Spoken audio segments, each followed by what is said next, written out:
एक कपल जो अभी एक सफ़र पर निकले हुए, लेकिन अगर मैं ये कहूँ कि इस सफ़र पर वो अभी हैं, उसका कोई अंत नहीं है, तो आपको कैसा लगेगा? जी हाँ, कुछ ऐसे ही आज की कहानी होने वाली है।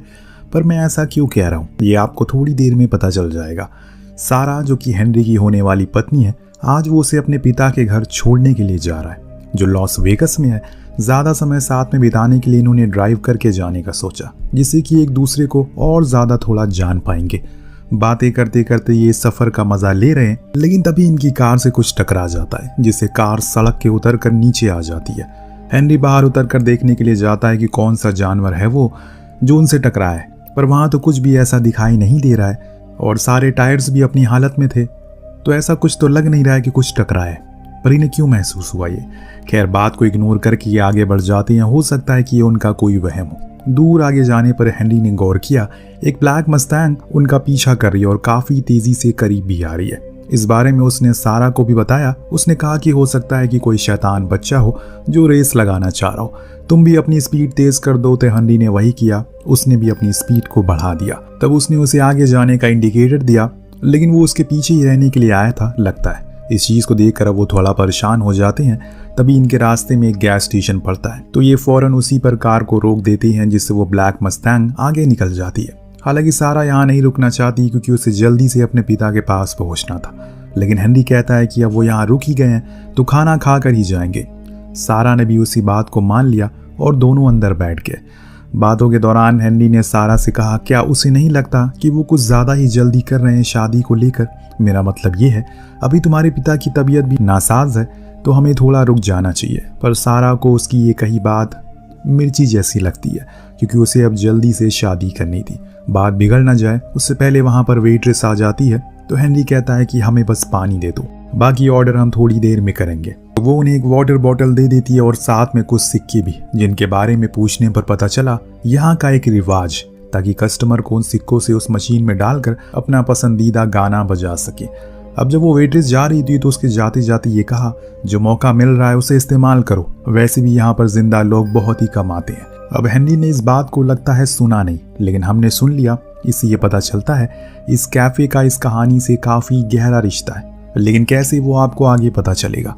तो अब हेनरी कॉइन लेकर मशीन के पास चला गया और खुद का गाना बजाने लगा।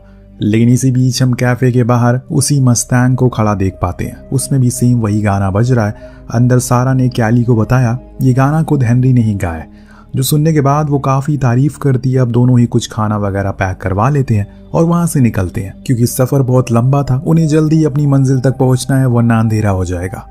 इस बारी कार सारा ड्राइव कर रही थी, उसकी पूरी नज़र सड़क पर थी, लेकिन इस बार एक बार फिर से उनकी कार के नीचे कुछ आ जाता है और ये जानने के बाद उन दोनों की फट जाती है, क्योंकि सारा का कहना था उसकी नज़र एकदम पैनी थी रोड पर। उसने देखा है कि कोई भी नहीं आया, तो हेनरी का कहना है वो जाकर देखता है शायद इस बारी कुछ आ गया हो। उधर कैफे में हम ओनर को देखते हैं, जिसके पास कैली आकर बताती है अभी अभी वो दोनों गए हैं यहाँ से, क्या उनके साथ भी वही करना है? तो पास बैठी एक लड़की ने कहा उन्हें छोड़ दो, उनकी कोई गलती नहीं है। पर ओनर कहता है कि हाँ, उस लड़की के हाथ में हम चोट और आंखों में आंसू देखते हैं, जो ये साफ दर्शा रहा है कि ज़रूर किसी बड़ी दुविधा से वो जूझ रही है, लेकिन वो क्या बात हो सकती है ये हमें नहीं पता। खैर, वहाँ बीच सड़क पर दोनों आपस में ही लड़ना शुरू करते हैं, क्योंकि वो इस चीज़ से अब तंग आ चुके हैं और अब इससे सारा भी इरिटेट हो गई है, क्योंकि उसे ये लग रहा है कि वो आगे नहीं बढ़ रहे हैं, बल्कि उसी जगह वापस आ जा रहे हैं जहाँ पहली बार रुके थे। लेकिन हेनरी उसकी बात को नहीं मानता, क्योंकि ये तो मुमकिन ही नहीं हो सकता। इतने में सारा की नज़र पीछे खड़ी उसी ब्लैक कार पर पड़ती है। ये देख हेनरी फौरन उसे चाबी मांगता है, लेकिन सारा इस बार भागने की बजाय उसका सामना करने जाती है। पास जाकर शीशा नीचे करने को कहती है। जब उसने कार के अंदर बैठे शख्स को देखा तो उसकी हालत टाइट हो गई, क्योंकि उसमें एक शैतान जैसा दिखने वाला शख्स बैठा था, जिसे देखने के बाद सारा फौरन कार में आई और तेज रफ्तार से उसे भगाने लगी, जैसे मानो वो रेस में है। लेकिन कुछ ही देर में उसे पता चलता है कि उनकी कार का फ्यूल खत्म हो चुका है, पर वो रुक नहीं सकते, इसीलिए उसने फिर से उसी कैफे के सामने खुद की कार को खड़ी किया, जिससे वो काली मस्टैंग फिर से वहां से निकल गई। अंदर जाते ही सारा ने फौरन कैली से कहा, क्या हम आपका फ़ोन यूज़ कर सकते हैं? उसने कहा कि हाँ, क्यों नहीं, ज़रूर करिए। बाहर जाकर उसने फौरन पुलिस को कॉल किया, बताया कि उनके पीछे एक कार बहुत देर से पीछा कर रही है, उसके अंदर एक अजीब सा दिखने वाला आदमी है। तो उन्होंने कहा कि किस जगह पर वो है, अभी वहाँ आने में उन्हें कुछ घंटे लग जाएंगे, इसीलिए अभी वो जहाँ पर हैं वहीं रुके रहें। इस दौरान हमें सामने एक खुलासा होता है, जो फ़ोन कॉल उसने किया वो पुलिस को नहीं बल्कि जॉन को लगता है। इसी कैफ़े का ओनर वो ऐसा क्यों कर रहा है? क्या उसका कोई खास मकसद है? इन्होंने फिर से कैली से कॉइन मांगा, लेकिन इस बारी उसने वो देने से इनकार कर दिया क्योंकि वो सिर्फ एक ही बार मिलता है। तो पास बैठी रूबिका ने कहा, रुको मेरे पास है, मैं लेकर आती हूँ अपनी कार से। तभी अंदर से जॉन आया और उसे बाहर जाने से रोक लिया। उसे देख हेनरी ने अब सारे हालात उससे शेयर किए और कहा कि इस सड़क पर कोई सनकी आदमी हमारा बहुत देर से पीछा कर रहा है। उसने बोला कि हो सकता है कि वो पागल हो जो तुम लोगों को परेशान कर रहा हो। तो हेनरी उस पर ही भड़क जाता है, आपको मजाक सूझ रहा है, यहाँ वो हमें मारने की कोशिश कर रहा है। तो ओनर उसे शांत रहने को कहता है, यहाँ तक कि उन्हें यहाँ पर ठहरने की इजाज़त भी दे देता है। कहता है कि यहाँ आप अकेले नहीं हैं, हम भी आप लोगों के साथ हैं, इसीलिए डरिए मत, आप सेफ हैं। तब हेनरी पूछता है कि हम यहाँ दोबारा कैसे आ गए। उसने बताया कि आगे जाकर एक लूप है, हो सकता है कि आप उसमें चले गए और इसीलिए वापस यहाँ आ गए। इतनी में सारा बाहर आई और बताया उसने पुलिस को कॉल कर दी, वो कुछ घंटे में हम तक पहुंच जाएंगे। ये उन्हें वहीं बैठा देता है और रूबिका के बारे में बताता है कि ये हमारी डेली की कस्टमर है, पर इसका दिमागी संतुलन ठीक नहीं है। लेकिन आप लोग घबराइए मत, हमें अब आदत हो गई है, आपको भी हो जाएगी। इतना कहकर वो सारा को एक कॉइन देता है, जिसे लेकर वो अपने डैड को कॉल करने के लिए चली जाती है। अब दोस्तों कॉल तो लग जाती है, पर उसके डैड दूसरी तरफ से बस इतना ही बोल पाते हैं, वो यही उन लोगों का इंतजार कर रहे हैं। इससे आगे वो कुछ सुन पाती कि तभी वहां पीछे से शोर बहुत आ रहा था। इस दौरान हम जॉन को देखते हैं जो रूबिका को कैफे के पीछे बने होटल रूम नंबर 17 के सामने ले जाकर खड़ा करता है। लेकिन रूबिका भी कहती है वो तैयार नहीं है, पर जॉन का कहना था कि वो जितना विरोध करेगी उसके लिए चीजें उतनी ही ज्यादा डरावनी हो जाएंगी। पर वो रोते हुए बस यही कहती है, तुम जिस जानवर को खाना खिला रहे हो उसका पेट कभी नहीं भरेगा। पर जॉन उसकी एक नहीं सुना और फेंक दिया रूम नंबर 17 में और बंद कर दिया गेट को बाहर से। इस तरह इन दोनों का खाना पीना हो चुका है, इसीलिए उसके पास मार्क यानी कि शेफ आकर बिल रख देता है। पर तभी जॉन आकर उस बिल को अपने पास रख लेता है और कहा कि आज का खाना इनके लिए मुफ्त है। दरअसल उस बिल पर रन लिखा था, यानी कि मार्क भी उस सच्चाई को जानता है जो कि अब इनके साथ होने वाली है। सारा को कुछ ठीक नहीं लगता क्योंकि जब से वो यहाँ बैठे हैं बाहर धूप ही नहीं निकली। ऐसा लग रहा है कि मानो समय रुक गया हो। तो जॉन कहता है शायद हमें थोड़ा आराम की जरूरत है, सुबह से कुछ न कुछ हमारे साथ हो रहा है। इतने में जॉन आकर बताता है कि उन लोगों का कमरा तैयार हो गया, वो जाकर आराम कर ले। दोनों ही खड़े हो गए, उसके पीछे पीछे जाने लगे। बीच में सारा ने उससे पूछा, क्या आपको और भी लोगों से उसकी काली कार की शिकायत मिली है? जॉन ने कहा कि तुम खामखा चिंता में हो, उसे भूल जाओ, चलो कमरे में आ जाओ, ऐसा कुछ भी नहीं है। अब यहाँ सारा को फिर से कुछ अजीब लगता है। जॉन को उसका नाम कैसे पता? हेनरी तो उसे बेबी कहकर पुकारता है हमेशा। तभी उसकी नज़र साइड वाले रूम पर पड़ी, जिसके अंदर उसे किसी लड़की का अक्स दिखाई दिया जो शायद मदद की गुहार लगा रही थी।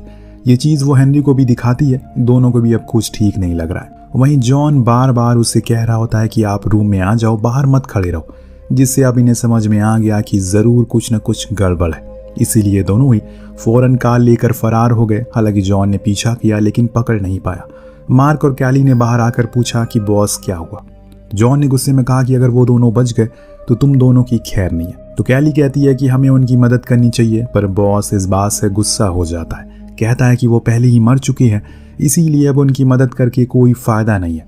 वहीं दूसरी तरफ सड़क किनारे वही काले कपड़े वाला आदमी दिखाई देता है, जिसके बारे में वो हेनरी को भी बताती है। ये वही शख्स है जिसे मैंने उस काली कार में देखा था, जरूर कुछ तो गड़बड़ है।